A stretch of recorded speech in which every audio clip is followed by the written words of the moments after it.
All right, good evening, everyone. This is a public meeting of the School Board of West Bend Joint School District Number 1, more than 24 hours prior to the meeting. Notice of the time, place, date, and subject matter of this meeting was posted at the entrance doors of the Education Service Center and at West Bend Community Memorial Library. A copy was also sent to the Daily News, WIBD, Milwaukee Journal Sentinel, and other media sources that have requested notice of our meetings. And ask our superintendent to confirm that this meeting was properly posted. Yes, it was. Great, thank you. I invite you to rise and join me for the Pledge of Allegiance.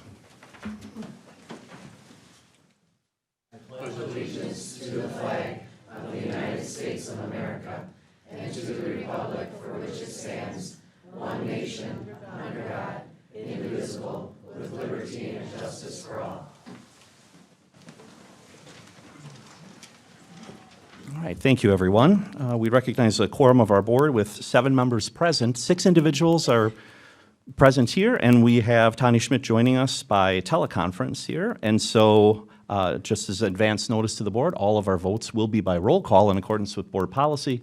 And I'd ask you to remind me of that when I promptly forget that when I'm calling roll. So, all right, next is approval of our agenda. The agenda was posted in advance for everyone to review. I would move for approval of the agenda. Is there a second? Second. Thank you. Motion and second to approve the agenda. Any final discussion? Allow me to get my roll call here ready. All right. Roll call vote. Mr. Rebholz. Yes. Mr. Fisher. Yes. Ms. Schmidt. Yes. Ms. Justman. Yes. Mr. Ongert. Yes. Mr. Swigert votes yes. And Ms. Dove. Yes. Great. That motion passes 7-0. The agenda is approved. Everyone else has left the call. Oh, that doesn't sound good. We'll just pause for a second here if Tim is in the room. See if we can reconnect. I think she dropped. We good. We're good? We're good. All right. I think she's on the road driving.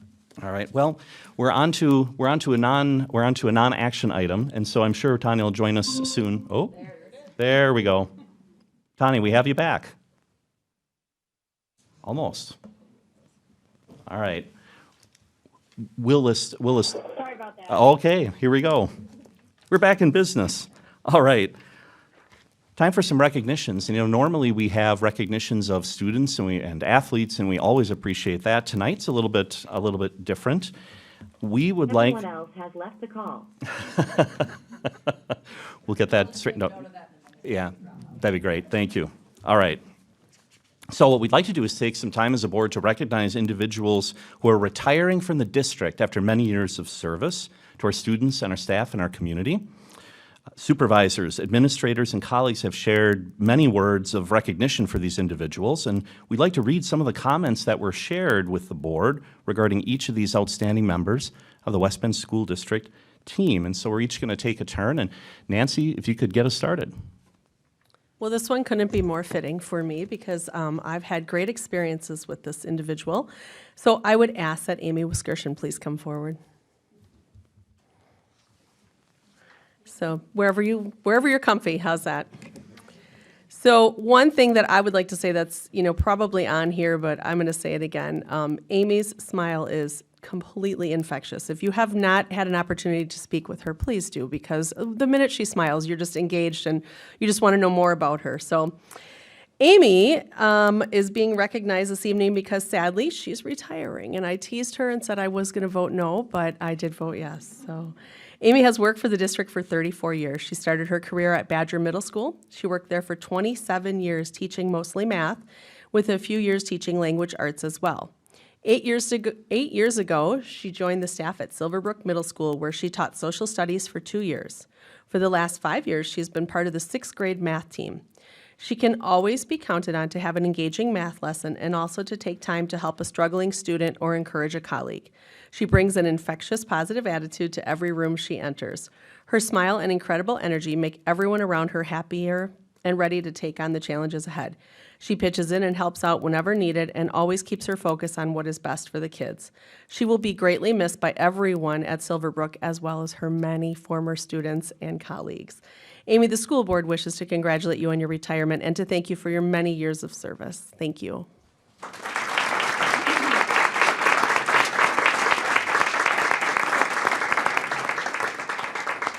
Paul Fisher is going to walk us through our next honoree.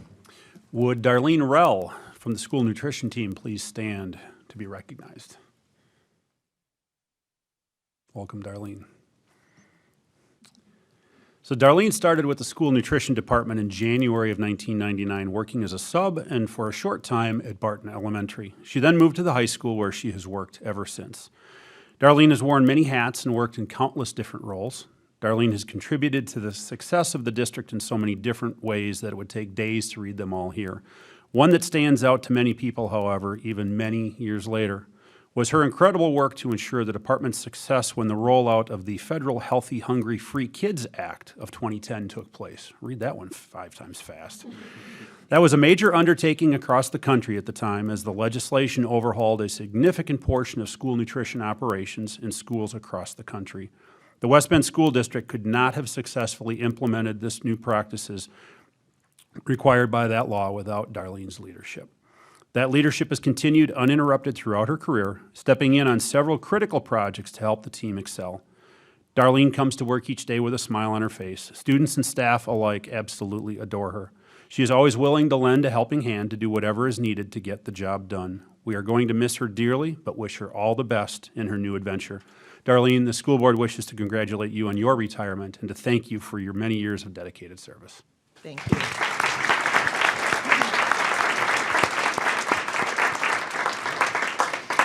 Would Pamela Young please step up to the podium?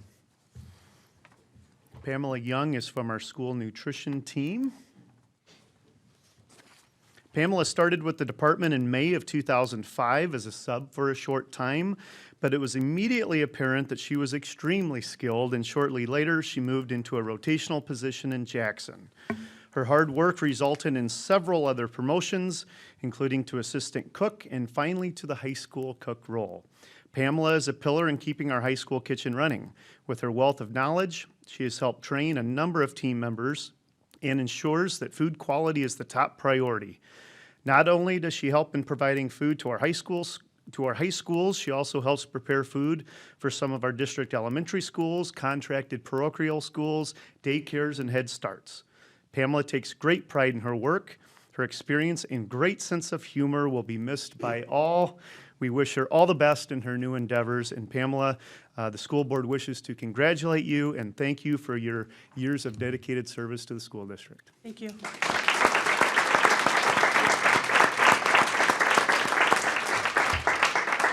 Would Jay Krieger please come up to the podium? Jay has been an art teacher in the West Bend School District for an incredible 33 years. He has taught the full litany of different art skills and courses in his time for the district. He is passionate about many things, but his particular passion for ceramics has left an indelible mark on hundreds, if not thousands of students during his time teaching in West Bend. Not only has Jay given it his all in the classroom, but he has devoted years of his time to students by serving as a coach as well. He is also famous for giving back to our community and to his students outside the classroom. Just a little side note here, I saw that your ceramics class is involved in the Autism Awareness Soup Night, which I have on my calendar for next Monday, the 25th, from 4 to 6. 4 to 6, yep. All right, perfect. I'm planning on being there. We all wish Jay the very best in retirement. Jay, the school board wishes to congratulate you on your retirement and thank you for your years of dedicated service. Thank you.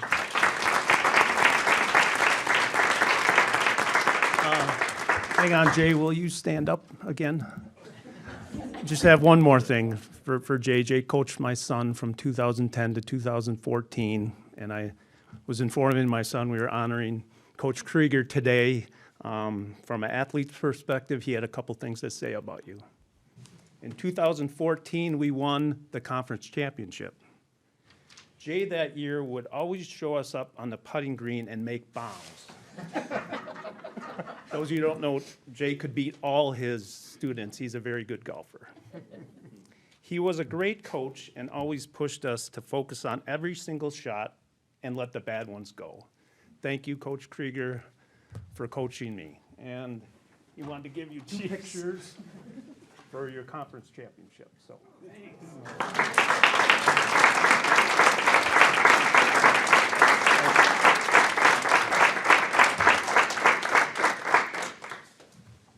All right, Thank you again to all of our retirees for coming. And today's recognition is not the end of celebrating the impressive careers of these individuals. They'll also be recognized by the district and others at the district's annual recognition program in May. So we'll certainly look forward to that.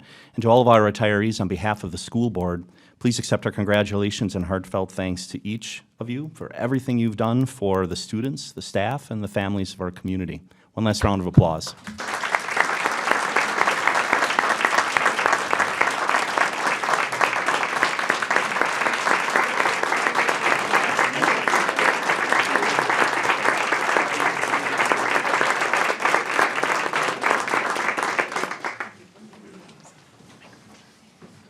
All right.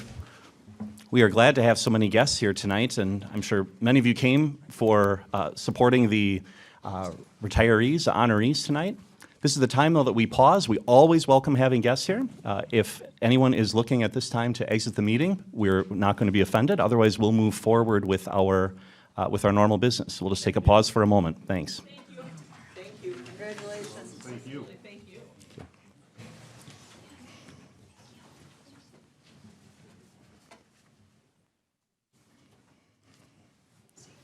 All right, we'll move on then with our meeting. And we've come to the public participation portion of our agenda. I do not have any comment cards that were turned in, so I'll just pause and ask if there's anyone who wishes to address the board tonight. I'm not seeing any movement in the crowd, so we'll consider this agenda item complete. We'll move on then to the consent agenda. And the consent agenda consists of minutes of the April 4th, 2022 board meeting, both regular and executive session, ratification of 2 contracts, 6 resignations. We have no retirements. The retirements from tonight were already approved in the past, as well as Head Start Director appointment. I think that is, those are all the items on the consent agenda. I would move for approval of the consent agenda. Would there be a second? Second.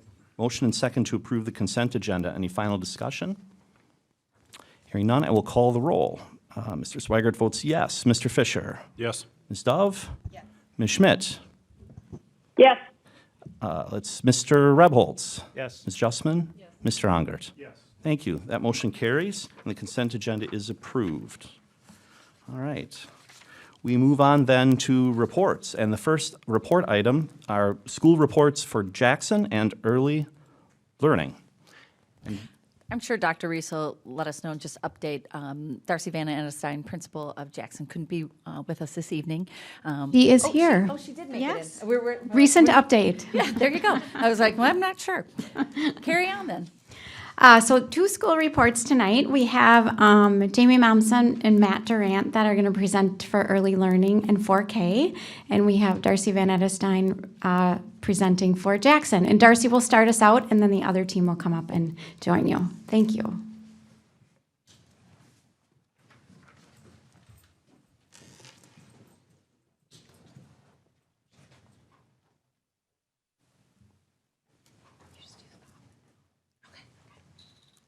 All right, good evening, everybody. Thank you for having me and letting me have the opportunity to present and talk about wonderful Jackson. I'm going to be tonight talking to you about kind of Jackson in the element of the district pyramid here, talking through student learning, our engagement and customer satisfaction, safe and secure, and effective and efficient. So I'll tie a little bit about what Jackson is to each one of those. First, let's start off with our student learning. One of our measuring points for growth this year was around increasing proficiency for all students. So not only growing those below proficiency, but also growing those students who are at proficiency and above. So you can see by this chart here in our math proficiency, our 1st through 4th grade have already met our goal that we set, especially celebrating our 2nd grade class, who has increased their proficiency by 27.1% this year, which is amazing given the last couple of years our young learners have had. So our 2nd graders, who have been impacted most with this pandemic in their early learning years, had us a bit worried in that their proficiency in the beginning of the year and fall with our STAR math assessment was 27.9% proficient. And at our winter marking, they went up to 58.3% proficient. So that gives a huge kudos to our staff and our teachers and our solid Bridges curriculum that we're using to really grow our students and our achievers. One great thing about our math curriculum too that our teachers love is now they've had years to dive into it. They know how to differentiate well. They can really enhance the depth of knowledge questions to our students who are proficient and advanced to kind of get them going on their journey, and then also pull in some small groups of students who maybe need some more reteaching or relearning and supports right there in the classroom. So they're getting a really well-rounded support system within our math curriculum. And also having a full-time math interventionist this year has helped greatly. In prior years, it's been about 50%. So this year, we've had a full-time math interventionist who's helped close those gaps, having great conversations with our classroom teachers about how to transfer a lot of those math skills, not only that they learn in intervention, but also into the classroom. So we're getting some great transfer when it comes to math and our achievement across the school. And when we look into our literacy achievement, we have met our goal in 2nd through 4th grade with increasing proficiency at least 5%. And we know that in kindergarten and first, we really focus on pre-reading skills. So you won't see that huge increase right now, but we do hope by spring that we will also see their proficiencies increase as well.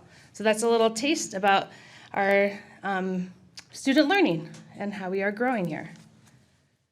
Then we have our 3 pillars really with our engagement and customer satisfaction. Staff engagement, student engagement, and family and community engagement, which is great to be able to get back to now that we are in person with our parents coming into the buildings more and being able to run our events. So with staff engagement, one of our highlights that our staff recognize is that we have a high culture of positive recognition of our colleagues that exists within Jackson. Whether it's daily staff shout-outs, we do weekly announcements, they give little incentives and rewards. We also would like to bring back like our traveling trophies where we recognize each other at our staff meetings.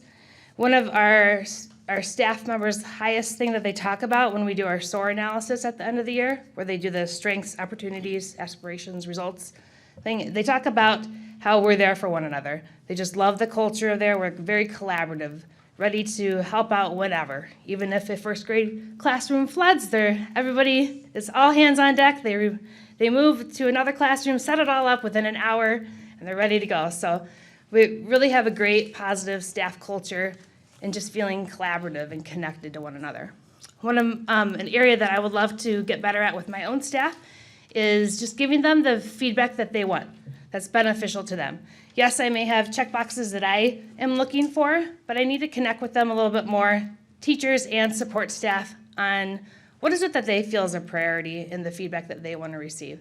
So I'd like to add that to when I talk with them at the end of the year meetings. What can we do better for next year so that you feel that the feedback I'm giving you is beneficial and helping you grow? So that's with staff engagement. And student engagement, we have a student survey that we give to our students, K through 4. It's all around, do they feel connected? And they're personalized to each grade level. And our book buddies, like our 4th graders and kindergartners, they're book buddies. The 4th graders help the kindergartners kind of take this engagement tool, this survey.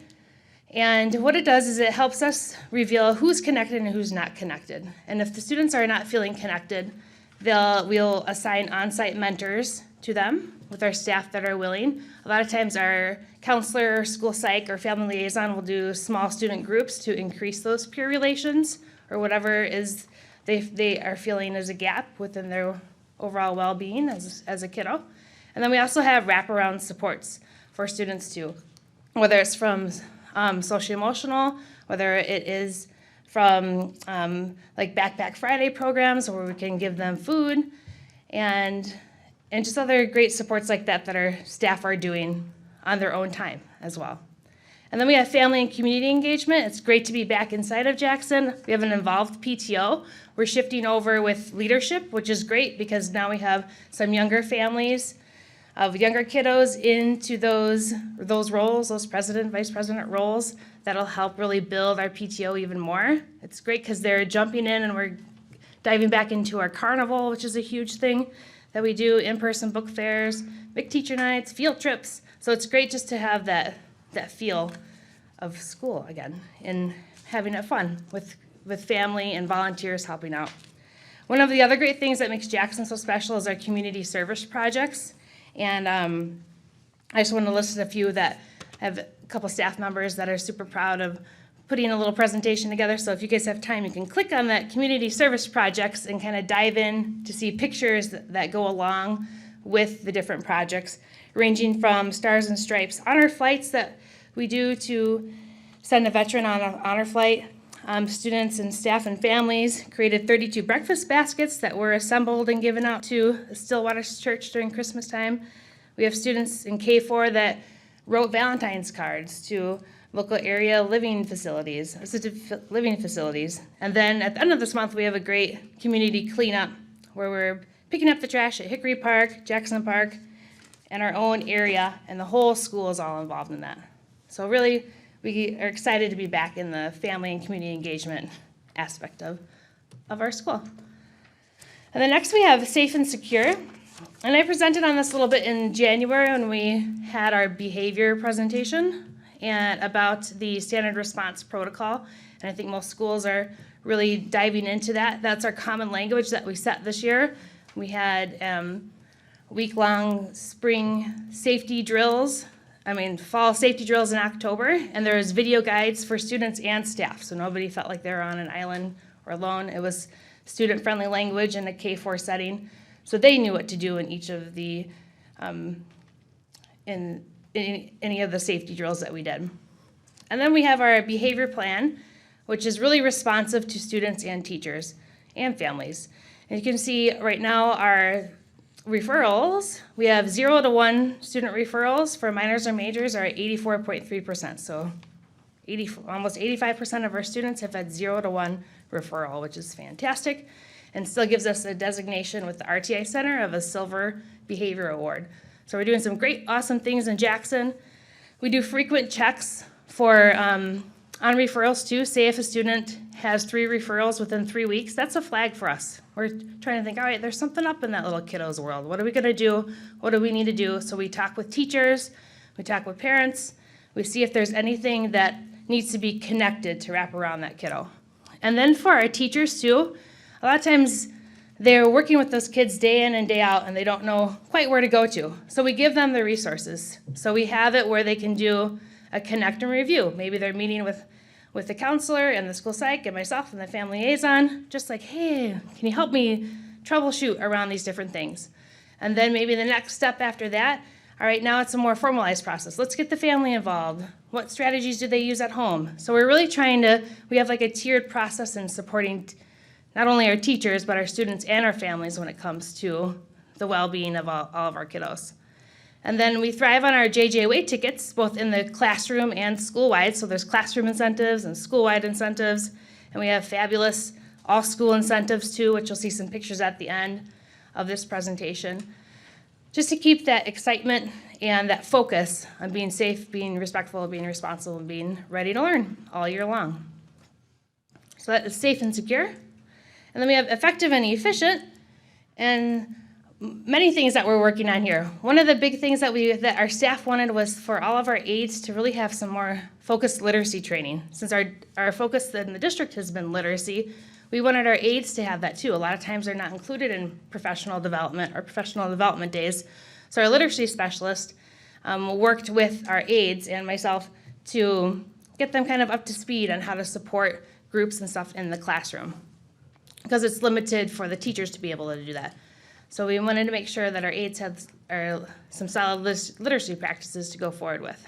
And then we also we have a group of teachers that really wanted to embark on inclusion and being a unified champion school. And I just want to read a little blurb that they put together about what does that mean, unified champion school, and what does that mean for Jackson? Because now we are a unified champion school. So this is what that means. So one of the distinguishing characteristics of Jackson Elementary has been our inclusive environment.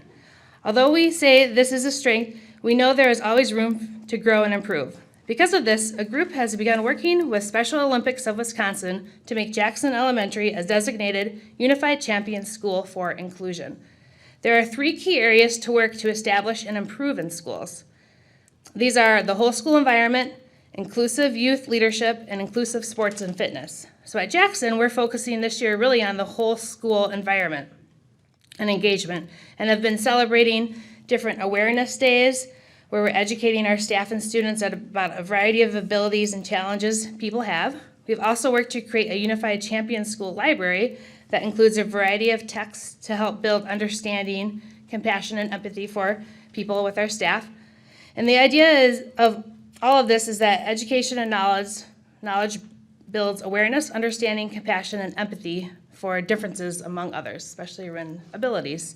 So the wonderful thing about becoming a unified champion school is that it is all about the journey and small steps toward continued growth. We will never be completely done in this process. So our next steps at Jackson are to work more closely with FIED to use some of the inclusive sports youth athlete suggestions and ideas to create more opportunities for students to all work together and be successful. We also want to develop some specific youth leadership roles within our school for students with disabilities who maybe otherwise don't get an opportunity to be leaders. So that's what us becoming a unified champion school is a little bit about, and I'm sure maybe more next year we might bring that forth to the board to share that and have our teachers and students showcase a little bit more of that. So that's something a little bit more innovative that we're doing as well. And then also with the collaborative grade level professional learning communities, that's one of the areas that we're really trying to focus in on our teacher professional development. So they're working on certain strategies in the classroom. So it's then myself and the literacy specialists and the grade level teams all meeting together to collaborate on certain strategies, talk about next steps.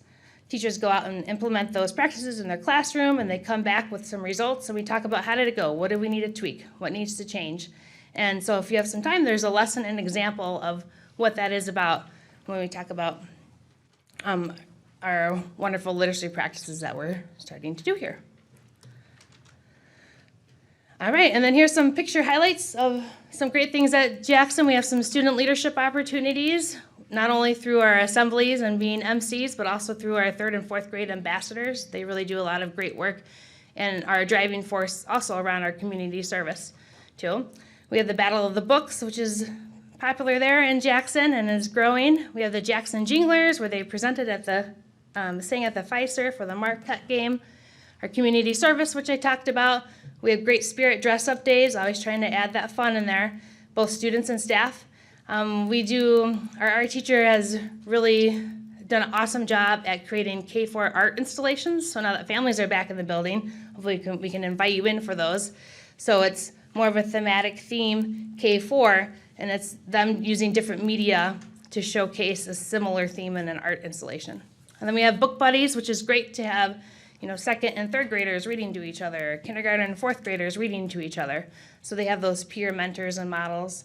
And then also our school-wide incentives are popular, especially our Glow Party. We have game night, we have game days, and we do that during the school day, and students rotate through with their book buddies within those fun incentives. So lots of great things going on at Jackson Elementary. Thank you. Any questions that you guys have for me? Nancy? Just to talk a little more about the Champion Schools designation. I know that Campbell Sport and Kewaskum does a nice job with some of their sports programs where they actually, for instance, they have a program called Shining Stars, which is a dance for children with different disabilities or different varying levels. So I wonder if you couldn't maybe connect with some of those other schools to find out a little more about that and how West Bend might be able to also partake in something like that, because it's really a cool program to see, and it seems like it's all age levels. Hard to tell from a dance competition, but I mean, it looked like, different age levels were all involved. So it's called Shining Stars, and I believe all schools actually call it that. So when they go to a competition, they're all competing against other Shining Star teams. So it might be something for you to check into. Yeah, definitely. I'll pass that along. Shining Stars. Thank you. Besides some of our Head Start and 4K partner programs, your school is the only school outside of the city of West Bend. And within the city, we have a contracted partnership with the police department for school liaison officers, which obviously you don't have in Jackson. So can you talk a little bit about your partnership with the Jackson Police Department? Do they have a presence at your school during the day, before school, after school? Yep, they do. Jackson Police Department is awesome. They're responsive to whatever we need. They're on the spot. They're ready to help out whenever. We're just starting, for instance, in the schools, we just started Lunch with the Law again. We're starting that actually on Wednesday. they're coming back in where the kiddos, their JJ tickets, they turn them in, and if I pull their name out, then they get to have lunch with 4 officers usually come, and we set them up on stage. And so we have about 10 to 12 students at a time that eat with our Jackson Police Department, which is great. One thing that I'd like to bring back to the board, maybe in summer, is that they do want to have more teaching, like police officers come in and kind of teach specific lessons to students in K through 4. So I want to bring that back so that it's something that they want to do is get back in there. They are there for any drills that we invite them to. They're helpful and responsive to any checks we need or wellness checks that we do, anything that revolves with truancy. They're very helpful and informative, so I think they're great, yeah. Obviously, that partnership exists because of the leadership in the building and, of course, the leadership at the police department. So I appreciate that. Yeah, you're welcome. Thank you for your report tonight and all the things that you've been working on and progress that's been made so far. Beyond the items that were in the report, 1 or 2 highest priority items that you think are deserving of attention in the next year in the school. What would some of your priorities be? Let's see. I think just getting back into kind of the daily run of things. Now that once the pandemic can kind of go to the side, going back to their operations, getting back to that collaborative, collegial feeling again. We have a high culture, a strong culture, but I think in every school it's probably dipped back a little bit the last couple of years, and we need to rebuild that up again. I think another high priority is connecting with the community. I mean, our school is such a like a gem to our community, and we need to make sure that a school is kept in Jackson. So I think that when you say the next couple of years, that's going to be a huge priority, is making sure that we have that community school within Jackson too. Any other questions? I'll just say a thank you. I know the principal before you was Lenny Hansen. Right. Right, so, Big shoes to follow. and thank you to all the teachers. You have always tested high among our grade schools in our community, and I have seen that community spirit, and I would echo, the community is proud of the Jackson School, and thank you, you and your staff for making the kids and mentoring the kids to make that happen. Yeah, you're welcome. I will definitely pass that along to my staff. All right, thank you. Thank you. All right, and I believe next we have an update on early learning. Good evening. Good evening. Good evening. Thank you for allowing this opportunity for me to share a little bit about the early learning program report with you. For those of you that are in the audience that are unfamiliar, early learning encompasses the Head Start program, early childhood special education, as well as the 4K community-based program too. Thank you. So before I get started, I want to introduce our 4K collaborative partners that are in attendance tonight. Thank you. We have a wonderful support, as you can kind of see with the yellow and the bees over here. From the YMCA, we have Rob Johnson. He's the CEO and director of the program. Aaron Schmidt is here tonight. He's the district executive. Over there somewhere. Aaron's here. Yep. Melissa Kazanovich is here. She's the 4K coordinator for the program. And we also have Jeff Kurzik here. He's the education coordinator. So thank you, YMCA team, for coming out. Montessori Children's House is also a collaborating partner with the 4K program. And April Fellens, the director, is here this evening. So there she is. Thanks, April. And then Kelly Valentino is here this evening. She is the director from the Jackson Community Center. There's Kelly. Thanks, Kelly. And among the directors and the collaborating partners that came, I just want to give a special thank you also to all of our staff that came out tonight. We have some of our paraprofessionals here. We have a family advocate here, some of our teachers here as well. So thanks, guys.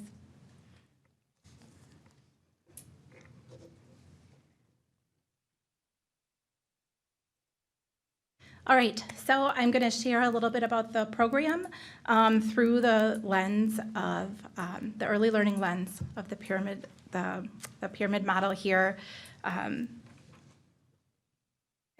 the excellence for all.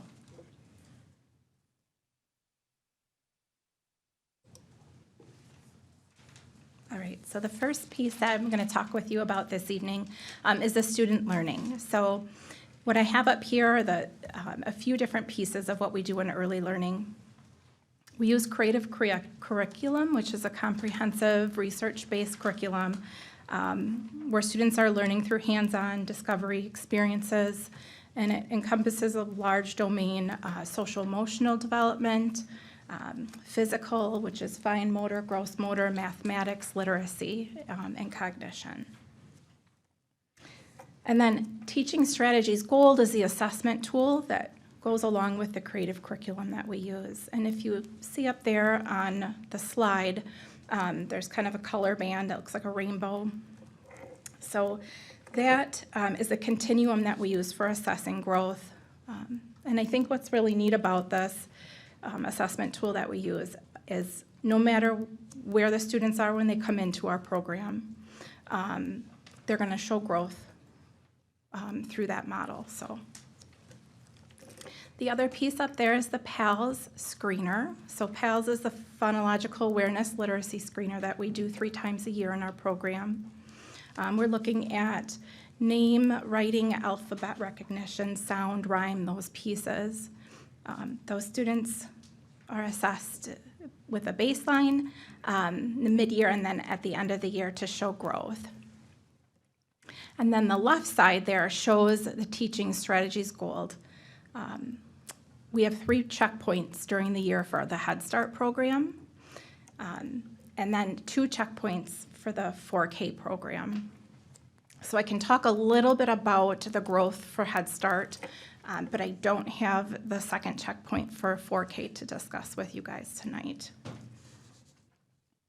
So if you see up there on the table, at the second checkpoint, the Head Start students, and this is 3 and 4-year-olds too, are at 60%, 67% of our students are meeting their grade level target for social emotional.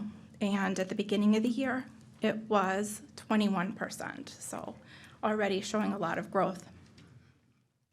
Literacy, at the beginning of the year, their baseline for the Head Start kiddos was 14% that were meeting grade level, and they are now at 64%. Well, actually even higher because our mid-year checkpoint was back in February. So, and math, 12% was the baseline, and as you can see, they're up to 54% in February. So I'm excited about those numbers. I know that we're going to meet our goal by the end of this school year.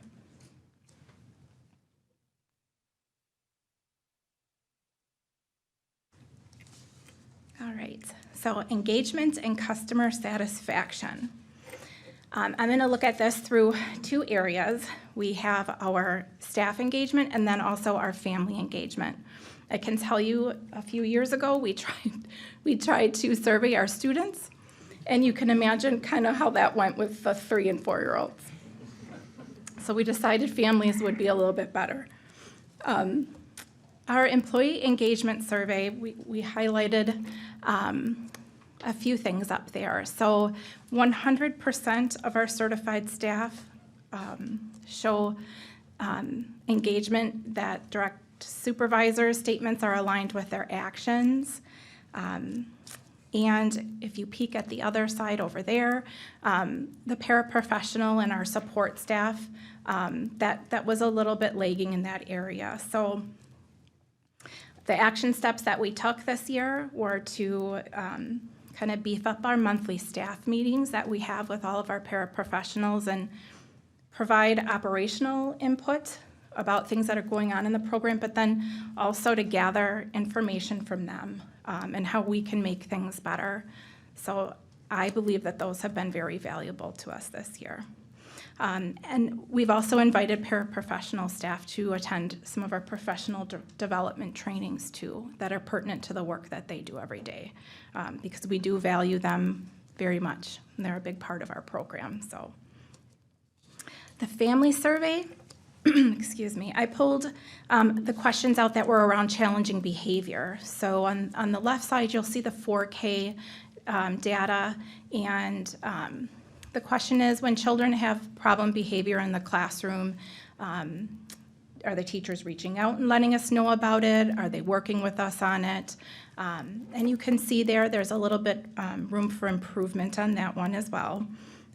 Every year, the 4K sites are required to do 86 hours of parent outreach.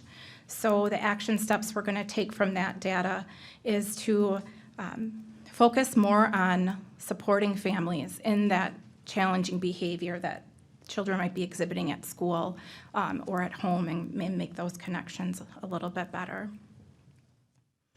And as you can see, the Head Start data shows that the parents are feeling connected and are having good communication. So I also have to share a couple comments too. You know, surveys, numbers, data, all of those pieces are really important, but there's also comments that I like to highlight. So I'm just going to do 3. I promise it'll be brief. The amazing amount of help and resources there are to better my child's learning. This was, the question was around, you know, what's great about the early learning program. How great the staff are. They really care about my child and my family. She has come out of her shell. Her speech has gotten better. Also, she is learning to problem solve first, then ask for help. She is becoming more independent at home. And like I said, I could go on and on. There's just lots of wonderful comments that we gather from these parent surveys. So.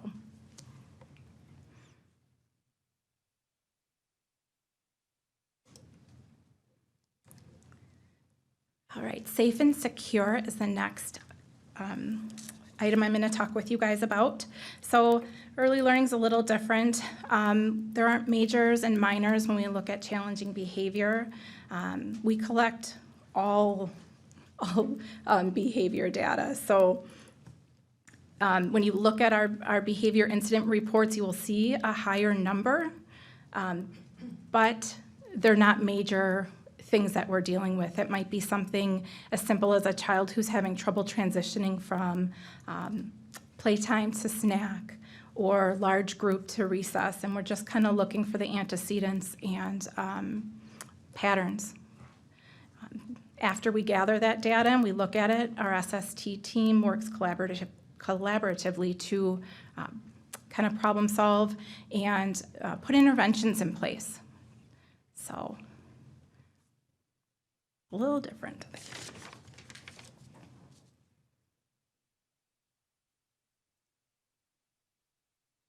All right. And the last piece was effective and efficient. So one of my favorite Mr. Rogers quotes is up there. Play is often talked about as if it was a relief from serious learning. But for children, play is serious learning. So I think, you know, talking about innovative practices in the early learning program, I think we really highlight our play-based learning as well as our nature-based learning.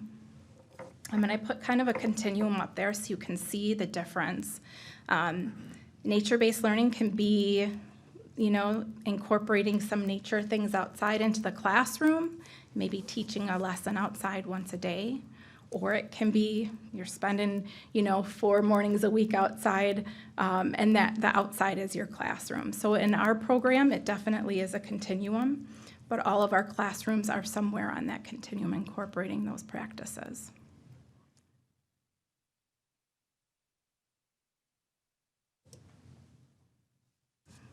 Here's a few pictures for you. The one on the right, you can see the kiddos were out at the high school forest, learning about, you know, things that they were finding in nature, and I believe it was fall time there. Okay. All right. Thank you so much for this opportunity. Have any questions? Thank you for your report. Any questions? I'm just so thankful that we can offer these programs to our littlest learners and especially to our community partners who, I don't know how many years ago it was now, 5 years ago that we started the community partnership. And just so thankful that it's worked out and getting more kids involved and at an earlier age. And so thank you to everybody's effort into this. Absolutely, thank you. Right, and I'll echo those. Thank you for the work that you do, and thank you to everyone, all the supporters who came tonight. This is obviously a very important program in our community, and please accept our thanks. Appreciate it. All right. We're good. All right, thank you so much. Thank you. All right, let's see. The other report that we have is the Canvas report from the April 5th, 2022 spring election. And I have that report here, so I'm going to read it. I think I have the report here. There it is. All right, so the Board of Canvassers met on Thursday, April 7th, 2022 at 4:00 p.m. to canvass the votes from the spring 2022 election. The total number of votes cast for School Board of West Bend Joint School District Number 1 was 18,260, of which Melanie Aragot received 5,382 votes, John Donaldson received 5,366 votes, Aaron Dove received 3,759 votes, and Paul Fisher received 3,722 votes. John Donaldson and Melanie Aragot were each elected to 3-year terms expiring April of 2027. They will officially take office next Monday with their first board meetings in May. And I know that Mr. Donaldson and Ms. Aragot are in the audience today, so thank you very much for coming. We look forward to seeing you in May, and we'll have an opportunity to thank our outgoing board members later on in the agenda. Mr. President, I believe their terms will expire April of 2025, Oh, my goodness. not 2027. Let me just unless double they check, wanna sorry. stay on for 2 more years. This is what happens when you just read on here. That's all right. It was Nope, printed, thank you. printed wrong online, but it's a 3-year term starting in 22, ending in 25. All right, thank you for that correction, and my apologies for the typo. All right. Any other questions on the Canvas report? All right. Just like to say, look forward to working with Melanie and John. Have good family values, and look forward to working with you on the board. Great, thanks. All right. We'll move then to the next report, which is the superintendent's report. I will give all of our early learning friends a thank you and if you need to go, now's your time to exit. I'll wait and give you a minute. Again, thanks for our staff as well as our multiple community partners. Again, recall that we have a mixed program that works not only with our own sites, but then takes advantage of community partners such as those we're named today. It gives families wonderful opportunities to kind of pick a site that's best for them and that works with what they need, including wraparound. So thank you.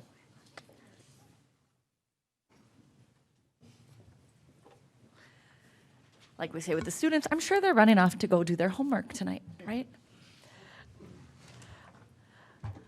On with my report. Again, we talked about board members just a little bit with the Canvas. Thank you to Aaron Dove, Paul Fisher for your years of service. We will be welcoming our new board members officially. They would take office the 4th Monday, which puts us April 25th. So their first official board meetings will be in May, where they'll be seated. But I just wanted to thank Paul and Aaron for those years of service. During your tenure on the board, you've supported the district in navigating the return to in-person learning, some of the most craziest times in education, I am sure for all of us, while building a full virtual option for our families. You've served as fiscal stewards for our community. You've delivered a balanced budget every year that you were in office. You'll see accelerating payment of debt while expanding opportunities for students. So I know your commitment to increasing student achievement won't end here. I'm sure you'll continue to support our students and our schools behind the scenes as well. So thank you for your service. And again, I would just remind that April 25th is that transition day, and then we'll welcome our new members. As you noted, Melanie and John with us tonight already started onboarding and the welcome process and getting that ready to go, but would be remiss if we didn't thank Aaron and Paul for their years of service. An exciting thing last week was the Get Kids Ahead initiative. We were recently awarded just a little bit over $92,000. We highlighted that in our district newsletter last week with some photos, just a reminder to our community as well. So our families received a direct email. We publish on Wednesdays. I think we were a little bit late to get some photos in and everything. But all of our community members can go right to our website and they can do a direct sign up so that we will send that to you directly as well via email.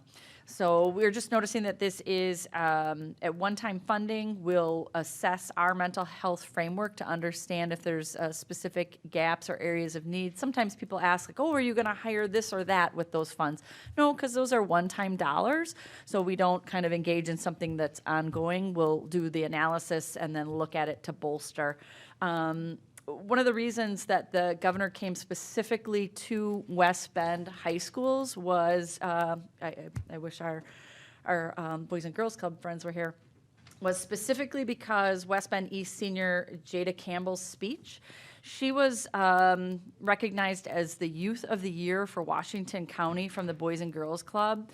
And when you go up for that as a county award, then you're recognized at the state, and part of her speech for that recognition garnered the attention of the governor's office. She used her work and volunteering at the Boys and Girls Club to start a mindfulness and strong mental health program for a club for kids ages 6 through 10. And then the governor's office reached out and asked about other pieces. You've heard before, just recently recognizing our Youth Impact Club that we have that focuses on mental health. So the governor wanted to personally attend, hear from those students. So both Jada Campbell as well as our Youth Impact Club president, Elena Chamberlain, spoke. And then they did a round table just with the governor around their thoughts and feelings around mental health in schools. So again, just a thank you to our students like Jada, Elena, and the entire Youth Impact Club for their representation and their work on behalf of students, our community, and representing the district. Because again, just doing great things and garnering the attention of others around them too. So thank you to our students. Another congratulations, I had the opportunity to go to the UW Milwaukee Washington County Festival of the Arts campus, and just a great, we'll run some pictures this week. We had multiple first place student artists. So Bella Downs received first place and Best of Show for Collage and Prints from Badger. Favi Shong, first place and Best of Show in Drawing. And Grace Melstrand, first place in Painting, both of the high schoolers being from West. So just amazing artistic talent on display. There were student performances throughout the day. So it was a wonderful event held at the UW Washington County campus. So it also incorporated local craft and vendors in addition to all the students, and then a tour of their campus. So congratulations to those students. We'll make sure and run some pictures. I believe some have already occurred on our website. We talked a little bit when we were recognizing Mr. Krieger around his work to make Autism Awareness Night a success, so mark your calendars. That's Monday, April 25th at the West Bend East High School cafeteria from 4 to 6. As noted, you purchase a ceramic bowl that's made by high school and Silverbrook students. So again, Mr. Krieger instrumental in the formation of those and helping students have the skills to create some lovely ceramic bowls, and we'll be able to enjoy delicious soup made by local restaurants. Those restaurants include Pearl of Canton, Jugs, The Beacon, Messina, Riverside Brewery, Hankerson's, Cousins, and Dooley's. All the funds raised will be available to any educator in the school district who works with individuals with autism in any capacity. It could be additional field trips, additional experiences. So a wonderful event with some great food and again, admiring some work of our students. So I'd encourage everyone to come buy a bowl and contribute. May seems to be a time to show off all the skills students have been working to perform, whether it's a concert, but there's some more art events. So during the month of May, you can, again, check out our student artwork. Some of the events, like the UW Washington County event, hadn't been held in person for a little while, so we're happy to have those back. The K-12 District Art Show is going to take place May 1st through 15th at the Hub in West Bend. There is an opening celebration on Thursday, May 5th from 4 to 7 p.m., and at least 30 pieces of student artwork from each school will be on display. So I believe we'll be filling the entire space. If you can't join us for opening night, again, that's on display May 1st through 15th at the Hub. We also have a Holocaust remembrance event titled Unto Every Person There Is a Name. Features student artwork and other projects on display in the Silver Lining Gallery from May 2nd to 11th. There's a reception for that event that is specifically Tuesday, May 3rd from 4 to 7 p.m. That's followed by a free performance in the auditorium from the Anne Frank Center for Mutual Respect called Letters from Anne and Martin. So again, all of these pieces are on our websites, our school websites, to let you know what events are going on. And then always a wonderful culminating event for our advanced placement classes is the Art and Design Show. That'll be May 23rd through June 2nd in the Silver Lining Gallery. The opening reception for this event is on Thursday, May 26th from 4 to 7 p.m. But again, those pieces on display throughout that time. So it's just a wonderful time to show off that culmination of not just the year's work, but as you know, when you see some of the high school art, they've been working on their art for years, not this just year, and they're very talented. So really excited to see that. In addition to that, we'll be hosting a lot of events in May. It's notoriously pretty busy as we kind of race to the finish line. Prom Saturday, May 21st. Our Column Scholarship Night is on Monday, May 2nd at 7 p.m. We anticipate more than $900,000 will be awarded to our seniors. So they're going for a variety of post-secondary options, whether it's four-year college, two-year technical school, right into trade. So it's just a wonderful culmination of that. Recall, we were talking about students having to go in, do interviews, applications. So it's a great event. We'll have Senior Athletic Awards for East and West on Sunday, May 15th. Academic Honors Night, May 24th. Annual Military Signing Day is Thursday, May 26th. That's to honor all students who will be serving in the military, whatever branch, in the future post high school. Their recruiters come, our local VFW comes to support. So that's an amazing ceremony as well. And the always popular Grad Walk, where our seniors return to their elementary school. That'll be Friday, May 27th. So just urge people to check out their calendars. I know many of the board members will be in attendance, especially getting back to those elementary schools, navigating that grad walk. We do a big luncheon after, so just check out the events and encourage people to attend. Any questions on kind of as we snowball into the end of the year, what's happening? Questions? All right. Lots of good stuff. It is. It's amazing. And again, we'll make sure, we're kind of going through those quickly as an orientation. We'll make sure they're in our newsletters, on our websites. Just visit. If you ever have any questions as a community member, give us a call and we'll help you get connected to those different events. All right, thank you. We'll move on to the next item, which is the Policy Committee report, and Mr. Ongert will walk us through that. Yep, the Policy Committee met on Wednesday, April 13th to discuss the 500 series policies, which are personnel policies, so things like equal opportunity employment. A lot of these are actually state statute driven, so we used our WASB policy guide on many of them and updated language, but again, equal opportunity employment, harassment of employees, drug-free workplace, code of ethics, social networking use with employees. And so we had originally set aside 2 meetings to get that section of policies done, and we got them all done fairly quickly at the April 13th meeting. So we are going to cancel our May 2nd meeting because that was scheduled to review these policies. So these policies are done with in Policy Committee, and they will start coming to the full board in May. But we will meet on May 5th at 4 o'clock to review the 300 series policies, which that is quite a section because it's all instruction. So it's a lot of things that the curriculum committee maybe has looked at recently, and then there's obviously a lot of policies that go along with instruction. So May 5th at 4 o'clock in this room will be our next meeting. Thank you. Any questions for Joel? All right. That's our last report. We'll move then to action items. And our first action item, resolution authorizing the establishment of an escrow account with respect to the general obligation refunding bonds dated March 1, 2013, also known as the defeasance transaction. And I believe Mr. Sarno, Andy Sarno, is here to walk us through that. It's a topic that we saw at the last meeting. Good evening. Good evening, Mr. President. Good evening, members of the board, Superintendent Wimmer. I have to admit, I was a little bit jealous at the last meeting. I was watching online. You guys had some great dialogue. Much of that goes back in excess of 3 years. Beyond that, Brian has a 20-year history in the district. Brian Brewer at Baird. Great discussion. I was very happy that you guys were able to just engage in that. Defeasance is the actual process, the legal mechanism to allow the district to enter into acknowledging the already levied dollars, to acknowledge that on the expenditure side. So that's the formal process that's taking place this evening, asking for your vote for that to happen.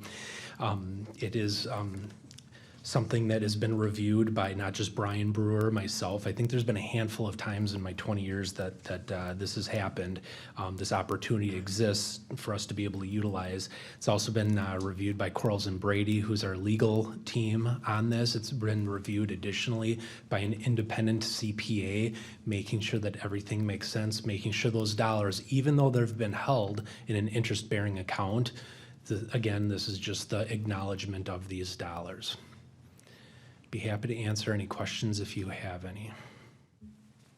So the last meeting I had asked, what if any disadvantages could there possibly be to doing this for the district? Can you give us your opinion on that? Yeah, I was talking to my phone 2 weeks ago. And actually I was silent at that point. There really are no disadvantages to this at all. These are dollars that have been levied. Again, they're in an interest-bearing account, but it allows us to be responsive to not just the community, but also those outstanding debts. We can't pay these off much like we would with our own home mortgage. So again, this is that mechanism that allows us to get them in a different interest-bearing account to formally acknowledge that these dollars will be used for that 2013 debt issue repayment. So no downsides at all. So Andy, a question that I received this week in talking about this issue with somebody, could we not, instead of paying this off early, given where the market's going, could we not take a portion of this money and let's say, I've been reading about I-bonds and how they're going to be, yielding 9–10%. Could we not commit a portion of these defeased funds into those bonds and earn more interest than what we would be saving by paying off a note that's at, say, 2%? Yeah, we have a very narrow scope of where we're able to invest the monies, and that it's my belief, and I can confirm this, and I'll follow up with you on that. It's my belief that that cannot be an option that we would be able to put these monies into an account like that. Okay, and we cannot earn additional interest and squirrel this money away for the next capital project, for example. This has to be used to pay down these particular bonds. Yeah, So we're very well boxed in. Exactly, yep. They've been in an interest-bearing account. They will continue to be held in an interest-bearing account, but we have very small limitations, very narrow limitations, with conservative limitations, safe limitations, with where these monies can be held, so, yep. Until next year, when the payment is made, correct? Correct. And we're talking of paying off the referendum debt from 2009 and 2012. Yep. Paying off 20-year referendum debt in 14 years and the other one in 11 years, and saving nearly $1.2 million in interest expense by doing what we're doing. That's accurate. So again, completely no downside to what we're doing here. No, and again, this action this evening dates back probably for the duration of that 2013. I bet a fair amount of money that there's discussion that this would be happening at this point in time, plus or minus, depending on some other variables. But yes, very responsible, very strategic. This is something we've been talking about ever since I've been on the board. This is what it is. This is what it means to be a conservative school board. I mean, how can you argue with the fact that we're paying off debt in 14 years instead of 20, and 11 years instead of 20, saving $1.2 million in interest expense, being debt-free by this probably by this date a year from now. Pretty unbelievable. I wish you could have been here for that presentation, because the community should be proud of this presentation. We all love to pat ourselves on the back that we're also fiscally conservative. This is being extremely fiscally conservative, and I'm proud of this. And Aaron and Paul should be proud of this when you guys are off the board after this meeting, because this is stuff that, these are hard votes to take when we look at our budget. Should we defease this money or not? And this board decided to do that and listen to the community to pay off debt. And, this is one of my most proudest votes that I'll take tonight in my 5 years on the board, and I mean that. This is awesome. I appreciate that. Thank you. Thank you, Joel. I won't repeat what you said, but I totally agree with you. I echoed my support last time for this resolution, so I will be very supportive of the resolution. And maybe if you could just comment again, because Brian alluded and Joel just did, by the end of next year, we will have the money saved to pay down all our debt and from our past referendums. So that's maybe one question. And the second follow-up is, I know there's financial challenges, but at least the school district is in good debt shape to be able to handle those. We won't have that pressing interest payments and debt to handle a lot of our financial obligations in the future. Though it'll be challenging, we're in good shape to handle those challenges. So correct on statement number one, the district will be debt-free. Something to celebrate. This is great news. No negative points behind this. The other interesting part to consider is that we're still a low-spending district. In fact, not this current year, but the 2 prior years, we were a part of the low-spending threshold as a part of our revenue limit, where we're brought up just a little bit more because the state average is hundreds, if not more than hundreds, in the low thousands, more than the revenue limit that we have access to dating back to 1993. It was a great year at Poynette High School when I graduated. It was a while ago. It's feeling like a lifetime or two ago. But we're a low spending district. And we need to remember these dollars that we've been levying for principal and interest and for the defeasement that's taking place can't be shifted. Those resolutions that are a part of going out to the communities for referendums authorize the district to enter into debt to build stuff. And that's what we did not too long ago. And we're paying this debt off now, again, something to celebrate, but these dollars can't be shifted over. We're still a low spending district with a revenue limit at the low spending threshold, and we still have budget challenges that we're addressing between now and September when we have our annual meeting, and between then and October when we ask this board, this governing board, to set that final mill rate, levy, and budget. But we're still addressing, even with the supplemental dollars that have come from the federal government, we're still addressing a budget shortfall because we're a low spending district. High CPI this year, health insurance, even though we're self-funded with health insurance, we're starting to see some people catching up a little bit with some of the treatments that they're receiving. So we're taking all of that into account and making sure that we still deliver that balanced budget to the community and to you. Andy, just mechanically, so that debt will remain on our balance sheet, but with tonight's vote, if the board votes to defease, that money then is legally tagged for that debt, but it won't disappear until it's actually paid. Yep. Is that So true? right now, it's in an equity account or a fund balance account.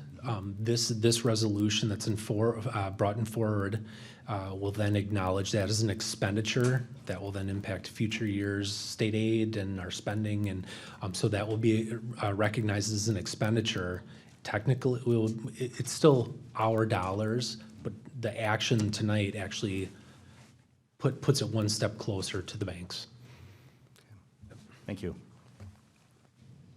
Any other questions? Go ahead. I'll make a motion to accept the resolution authorizing the establishment of an escrow account with respect to the general obligation refunding bonds dated March 1st, 2013. I'll second. Thank you. Motion and second to accept the resolution authorizing the establishment of an escrow account with respect to the general obligation refunding bonds dated March 1, 2013. Any final discussion before I call the roll? Hearing no questions, I will call the roll. Mr. Ongert? Absolutely, yes. Ms. Justman? Yes. Ms. Schmidt? Yes. Mr. Fisher? Yes.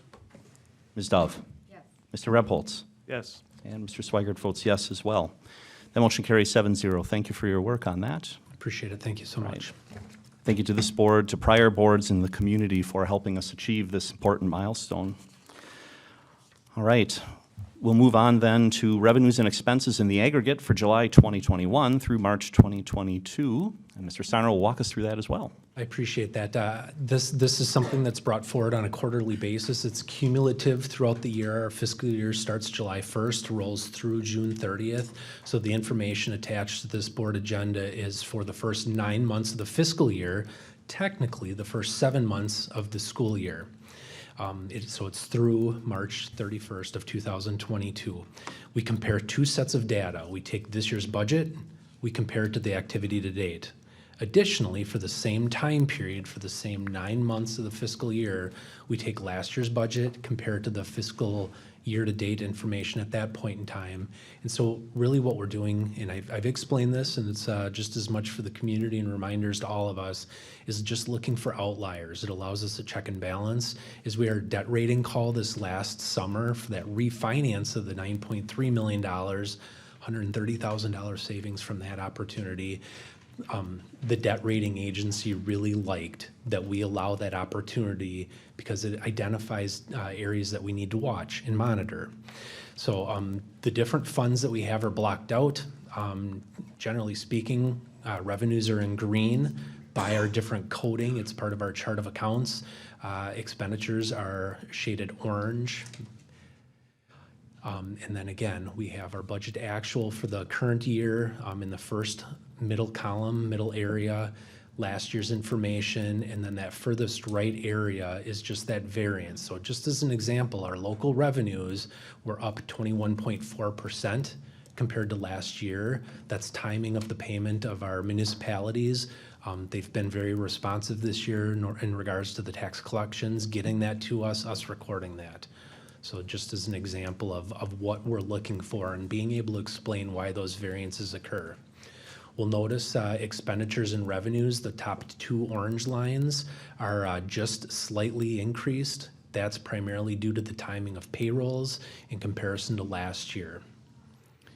You will notice about the bottom 2/3 of this same general fund column is that you're going to see a lot of negatives. Even compared to last year, we're conservatively spending. There's supply chain timeline issues. We're focusing on children and the education. People just haven't been spending areas in consumables, equipment.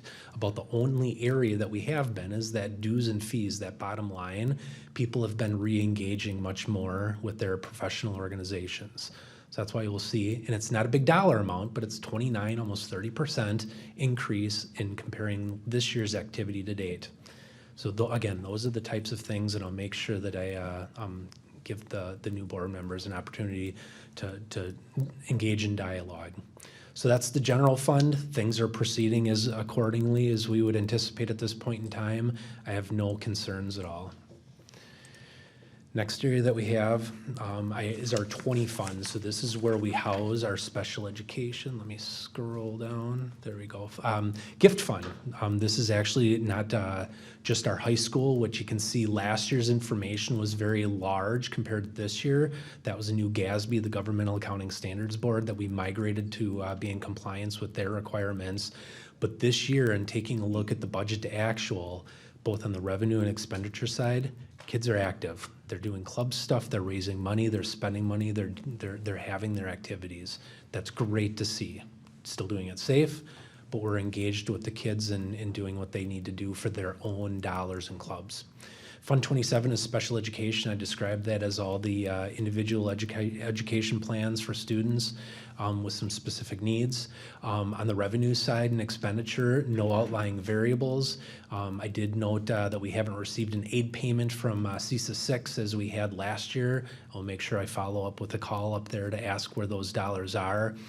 Generally speaking, though, the large majority of this money comes from a transfer from our general fund to balance out our Fund 27, which is our special education account.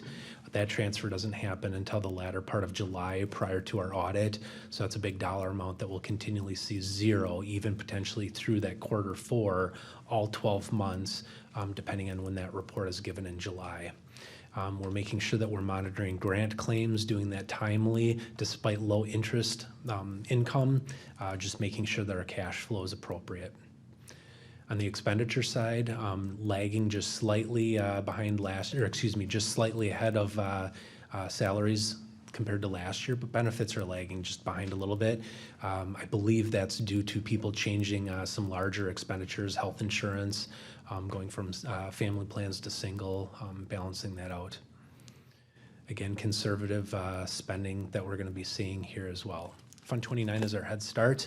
And again, larger dollar amount that we're taking a look at primarily last year as well as this year with the COVID related or the federal dollars coming in, monitoring the activity of this, making sure that we're meeting their needs.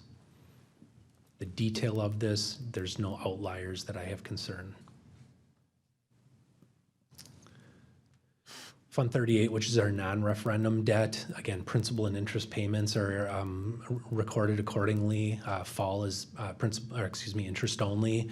April is when we see our principal and interest payment. So that's where Mr. Unger had indicated by about this time next year, that this will be managed with our debt, but this is non-referendum. This is the debt that the board is able to enter into, and we only have a couple years of this payment, and then that will be sunsetted. So probably one remaining year of needing these dollars. We do have a fund equity balance that will be used for the last year of this payment. Our Fund 39, which is our referendum debt, the large dollar amount that you see, and this will be recorded accurately in a budget amendment, but that $13 million is specifically related to that refinancing that happened last year. It won't impact anything in our books per se with our spending thresholds impacting our state aid for next year, but that will be recorded properly with the budget. No other outliers, taking a look at where we are, just making sure that we follow those payment guidelines. It's the world's slowest scroller, I apologize. Fund 41, which is our capital improvement funds. This is where we have a resolution at our annual meeting, putting dollars into that account. This year, we jumped it back up to that 4% increase where we had been prior to COVID. But those dollars are spent. It's my belief that we're just a little bit low on the expenditure side. Some things have been coded to our general fund. We're making sure that we take a look at that as we approach year end, recoding and doing journal entries to properly document those expenditures that belong in this fund. Andy, do you remember last year on Fund 41 why we were, 53% overspent? It seems like we had accounted for that, but in this chart, you only have accounted 1.1 million. Yeah, so last year, can you state that again? I want to make sure. If I'm looking at the right-hand side here, we had budgeted 1.1 and spent close to 1.7. I thought we had it. I thought our resolution was around 1.7. So what's the big difference there? So the prior year, we did not spend any of the Fund 41 dollars. So we still contributed about 1.5, 1.6 of that. We built up fund balance and we utilized the Fund 41 to balance the budget a little bit. And so we decreased the resolution that was brought forward to the taxpayers in September. So that was purposefully and strategic that we utilized those dollars differently. So again, we brought that back up for the current year to the 1.7, almost 1.7. We're looking at that for next year. But it was, Makes sense. Thank you. Thank you. Fund 46, there's dollars available sitting in an equity account. The only dollars, and we're taking a look, we're actually meeting with one of our investment companies this year to properly document the interest, but that's all the activity that would be planned for the current year is any interest income. Fund 49 is where the Barton proceeds were deposited. We wanted to dedicate those to a facilities-related fund, so that's sitting in an equity account. That's the only thing that's taking place in there at this point in time. Next, we'll go into our Fund 50, which is our nutrition fund. Abby Padilla and her team have been outstanding addressing all the students' needs. They've been very flexible, needing to be flexible this year with shortages of different foods, adjusting the menu accordingly, monitoring students' special dietary needs. But a large dollar amount that we're seeing this year, even to date with that federal dollar. I hope everybody knows, and we'll make sure we communicate this accordingly, but the USDA discontinued the free meals effective the last day of school. So we'll be getting creative for this summer with a way that we can try to find a mechanism to help some families out in need. But next year, everybody will be returning back to a regular paid status, except for those that submit a free and reduced meal assistance application. We will be making a very big push here at year end. Our numbers, where they are slightly higher than prior years with our free and reduced, the overwhelming majority of those are direct certification. So individuals, families receiving state assistance, but our stack of free and reduced applications, because people didn't need to submit them this year, is very, very thin. It's going to impact title funding, whether or not schools qualify next year or not. And then as well, future year title funding that we could be jeopardizing if we aren't keeping up with our neighbors and across the state. We could be receiving less dollars because of that. So here in the next couple weeks, we're going to be making a very big push to see if families can just please fill this out. You can go into Skyward Family Access. Here's a paper document. Get it filled out. Going to be very important, not just for this program in future years, but also with title funding. I just got a question there. So if I'm reading this right, 2.7 million is the total nutrition budget. And in the past, there was a good chunk of it covered by the parents and of the student who were going to school. About how much do you know about how, because I got to believe that's significant change in the federal. Yeah, when I take a look at that dollar amount, it's almost as if our student in the contracted revenues and the federal dollars have flipped for last year and this year. So that will return. The dollar amount, our participation is higher this year because there's so many more students eating, but generally speaking, this is closer to about a $2 million budget. Closer to 2 million, but it'll still be significant. I remember getting calls regularly because my son ate double lunches.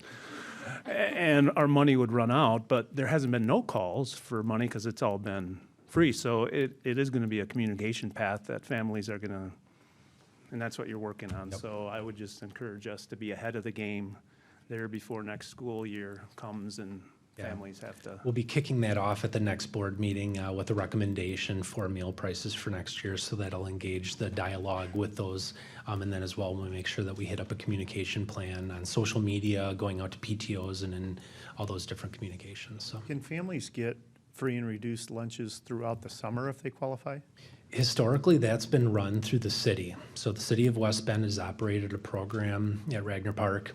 And so we have helped produce the meals, get them to them. They've handled that, reimbursed us for the actual meals, meaning the food and the labor. But we've not had that certification, so that's something that we're exploring for future years. So the city has said that they're not going to be doing that this year.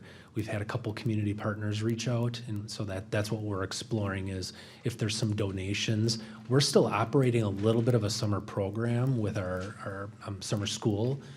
So how can we piggyback off of that, utilize our purchasing? I mean, we have a nice cooperative that we belong to where we have very nice prices. So we're exploring that. Okay. Yeah. Point of clarification. I have a question, Mr. Sarno.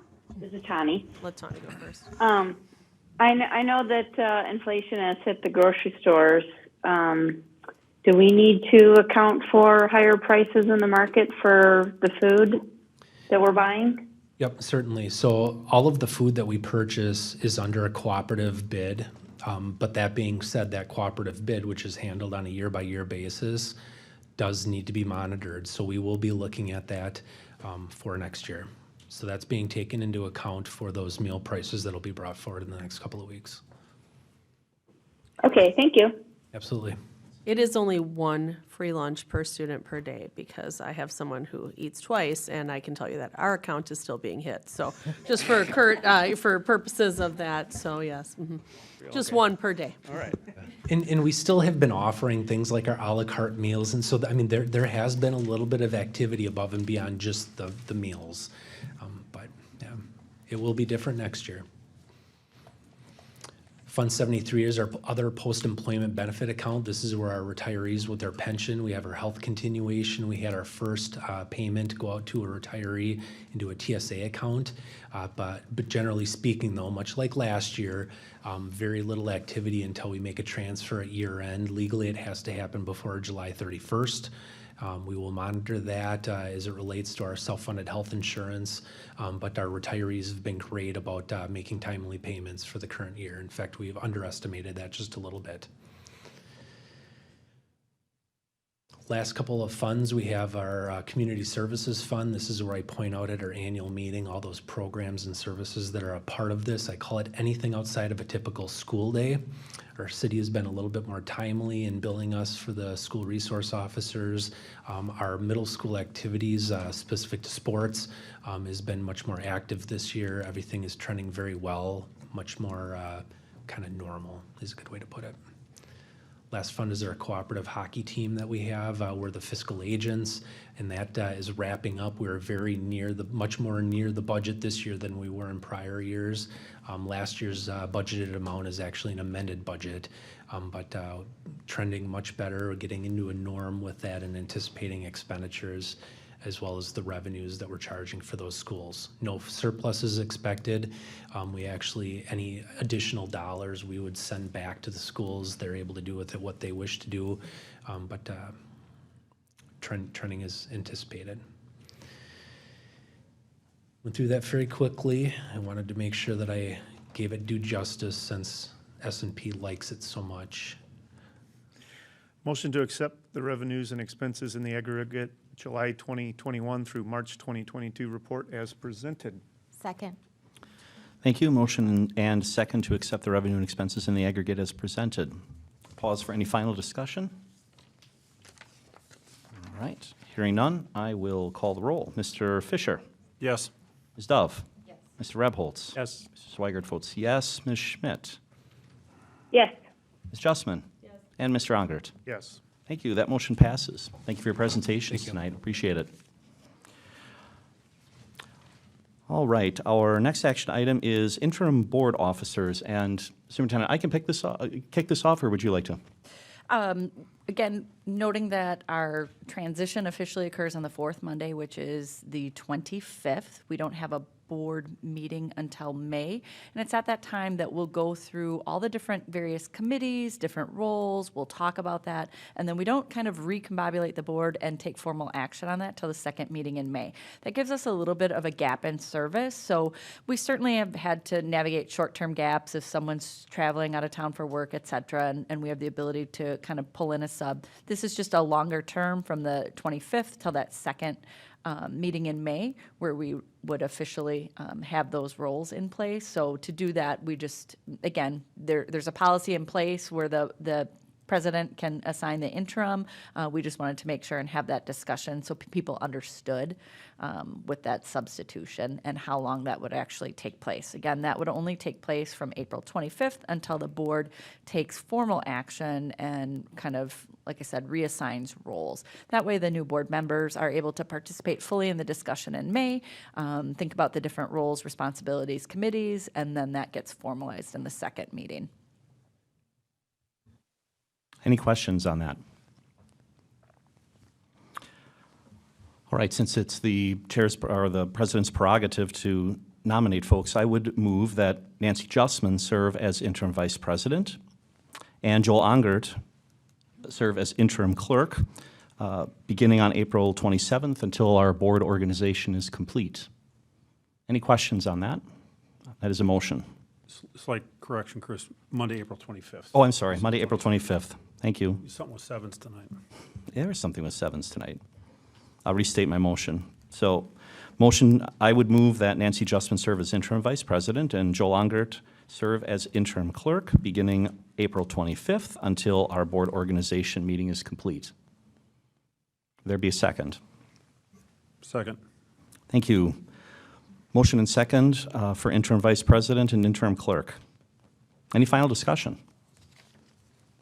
All right, hearing none, I will call the roll. Ms. Justman? Yes. Mr. Rebholz? Yes. Ms. Dove? Mr. Fisher? Yes. Mr. Swiger votes yes. Ms. Schmidt? Yes.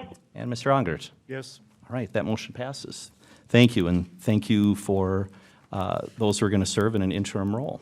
We'll move on then to our last action item, which is student travel out-of-state competition for forensics and debate. Good evening. So at our last meeting, you heard about the forensics trip coming up to Washington, D.C., and the request to take students to Washington, D.C. to compete in a tournament there.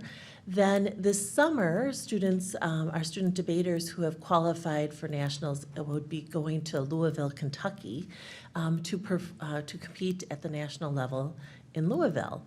And so last meeting, you heard some of the details about those trips. And at this time, are there any further questions that we could address for you? Motion to approve the high school forensics and debate trips to Washington, D.C. and Louisville, Kentucky. Thank you. Motion and second to approve the high school forensics and debate trip to Washington, D.C. and Louisville, Kentucky. Any final discussion? Be safe and good luck. Yeah, good luck. Represent us well. All right. I'll call the roll. Mr. Rebholz? Yes. Mr. Fisher? Yes. Ms. Schmidt? Yes. Ms. Justman? Yes. Mr. Ongert? Yes. Mr. Swiger votes yes, and Ms. Dove? Yes. Thank you. That motion passes. Thank you. Thank you, everyone. Good luck. Thank you. All right. And Laura, I think you're going to walk us through our first discussion item, which is student travel out-of-state competition for Skills USA and Future Business Leaders of America.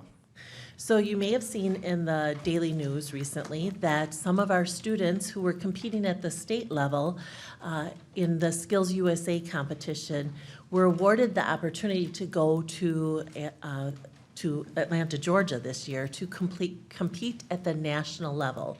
Previous competitions have been out of state, but they have been drivable distances. This is the first time this group in many years will be flying to a competition that is, again, hosted in Atlanta, Georgia. The Skills USA competition is a program that assesses our career and technical education students. It recognizes their accomplishments in the field that they are working in. And it assesses and challenges their skills against industry standards at the entry level. So when they go to this competition, they will be with industry leaders and have an opportunity to perform. We have digital media and we have welding students who would be going. This first round is just to give you information about the trip. They have, at Skills USA, they have a very rigorous agenda for the week where they are engaged in viewing competitions, participating in competitions, attending speaker events, learning about new technology while they are there. And they will have a little bit of time to see some of the areas of nearby in Atlanta, and they have some very strict requirements for the participation in there regarding your conduct as a professional, and students are always expected to behave as a professional while they are there. So we will be sharing some more specific details of the student accomplishments and how that will translate into this trip in the before the next meeting where we would be asking for approval.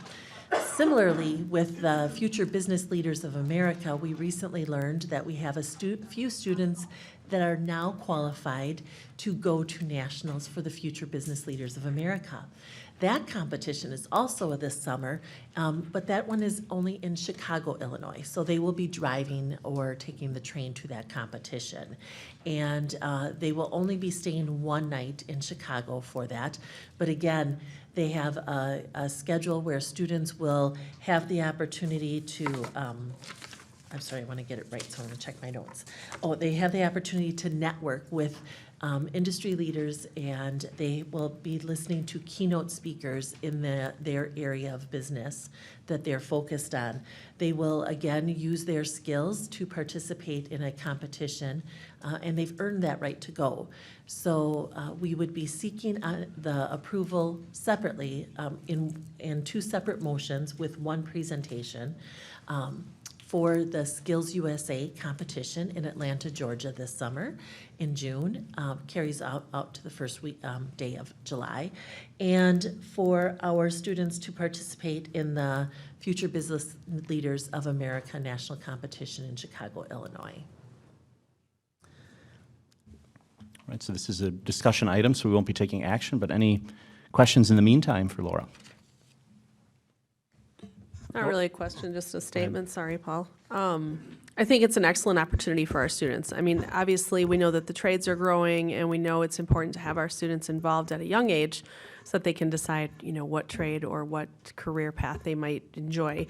I think it's exciting that we have placed so highly that we have this opportunity to go. So I'll be fully supporting it.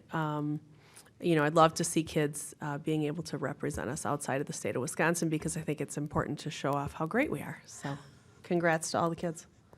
I would agree with Nancy, having participated in a program like this years ago, before the Civil War, as I tell my kids.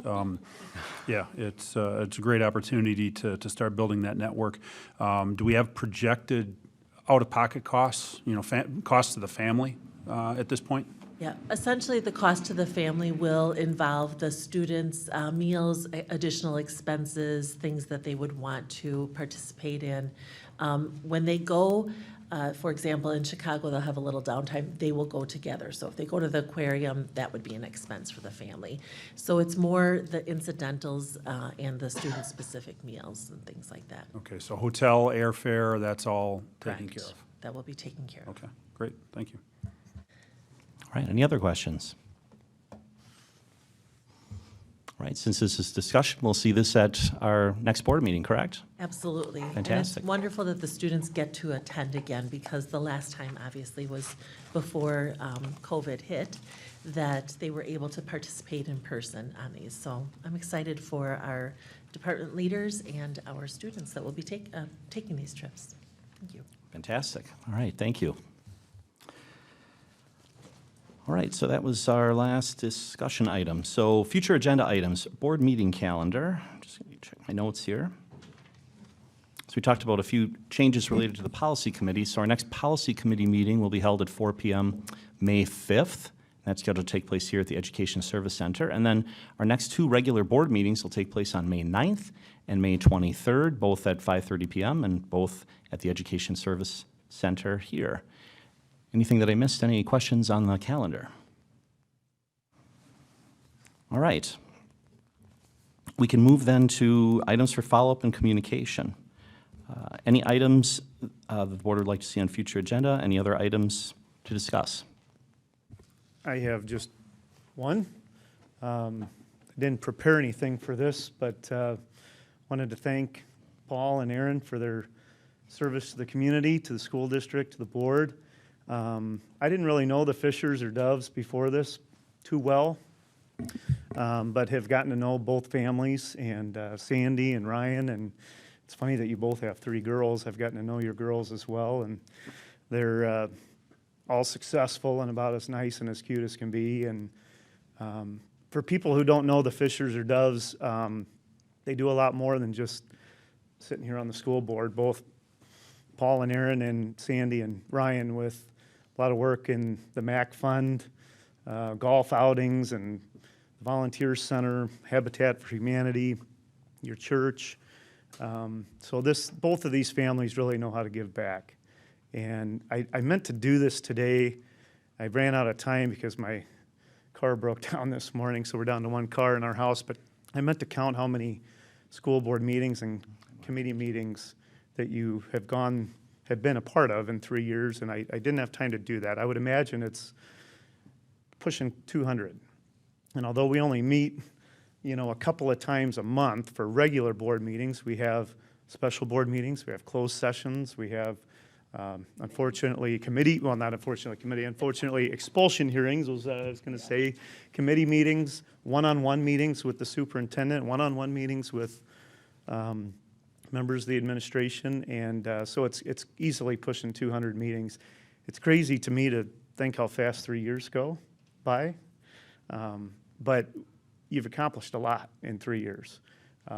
Like I said, I meant it tonight, that vote on paying off debt, that's a big deal. And that, previous boards were the ones who passed those referendums. It was this board who paid for them, and paid for them early and quickly, and saved the community dollars. And that's just one thing that you should be very, very proud of. I know the superintendent read off several other things that have been accomplished, but for me personally, I hope this isn't the end of our friendship for both of you. And your spouses, I like them just as much as I like you, and your kids, and certainly hope to see you around the community, and without the fear of creating a walking quorum. Maybe we can do that pretty easily now, but just from the bottom of my heart, it's been so great to get to know you and work with you, and I thank you very, very much, and I thank your families for the time that you spend here instead of with them. They are equally as supportive and a part of this as you are, so thank you for that.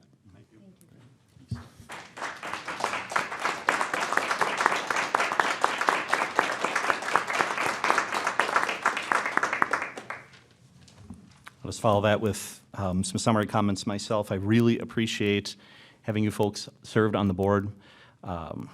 Aaron, Paul, I summarize it, I guess, with 3 words: perspective and motivation, as well as dedication. So the perspective that you brought, both as parents and citizens and with your business background, just has been really, really valuable. Dedication, you talked about it, Joel, the long hours. There were a bunch of hours, and in the beginning, with all of the craziness that was going on in the world, not always in person, and we, as a board, and you rose to the occasion. And on the motivation side, I just appreciate the fact that I have never sensed anything other than genuine motivation, not for personal agendas or gain, but for kids first. And so it's been a pleasure to serve with you. And best is yet to come, I know. So we'll certainly be touching base outside of meetings in the future. But thank you again for your service. Appreciate it. All right. No, it's okay. No? Don't need to. Paul, did you wish to? First off, thank you for the comments. Very kind and much appreciated. And it's been an honor to serve the community these last 3 years. It's been a privilege to sit up here at the desk with all of you and to work together, to work to consensus on most items.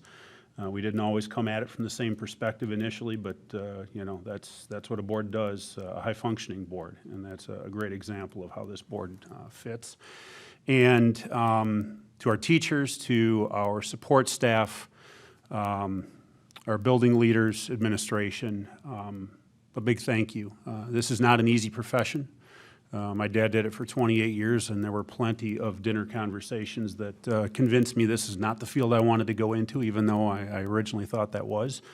And especially in the last couple of years, it's been challenging. But, for the magic that you create every day to make learning inspiring and relevant for our kiddos, thank you for that. And for that, I will always be grateful.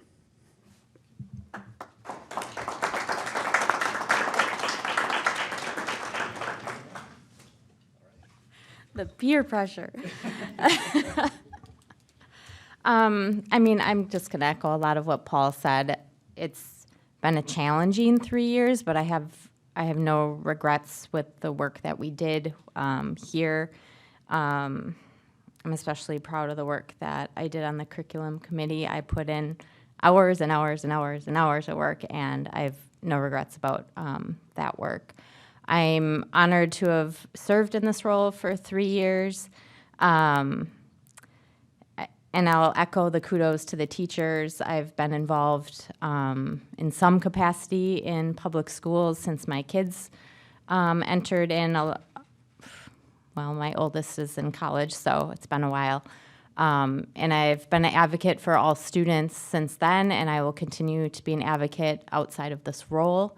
I'm sure you'll see me at plenty of events. I already have the soup thing on my calendar for Monday.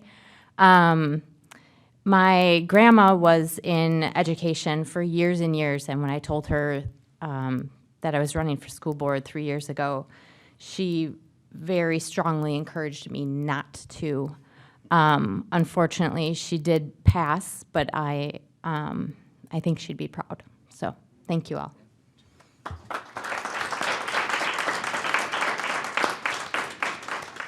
I just want to say even thank you. I didn't know Aaron. It's great getting to know you. I know both of you gave up family, church, business.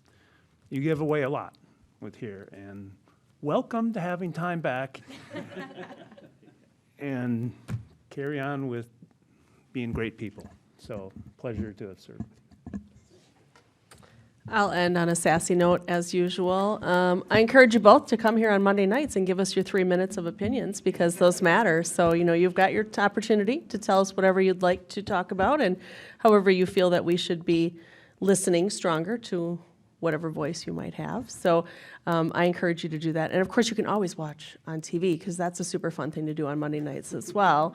But no, we will miss you greatly. I want to echo the words of all of our board members. Aaron, I know you put in countless hours, and you were being generous when you said some, tons of hours on the curriculum. And Paul, I know you've spent a lot of time poring over financials and those type of things. I really appreciate your professionalism during board meetings, and I wish you well. And I know that you both have had children go through the district, so I know you're very committed. And look forward to seeing you on Mondays during those 3 minutes. So. All right, thank you, everyone. With that, we've reached the end of our planned agenda, except we do have an item that is appropriate for us to discuss in executive session. And so I will move to adjourn into executive session pursuant to Wisconsin Statute 19.851C to consider employment, promotion, compensation, or performance evaluation data of any public employee over which the governmental body has jurisdiction or exercises responsibility, and take any such action if necessary based on its discussion, namely compensation. Would there be a second? I'll second. Thank you. Motion and second to enter into an executive session. Any final discussion? Hearing none, I will call the roll. Mr. Fisher? Yes. Ms. Dove? Yes. Mr. Rebholz? Yes. Mr. Swigert votes yes. Ms. Schmidt? Oop, do we lose Tani? Tani, you're there. Mark Tani is absent for the vote. Yeah, sorry. Oh, that's all right. Mute. That's all right. Yeah, technical difficulty. Technology. It's all right, Tani. We have you marked as a yes.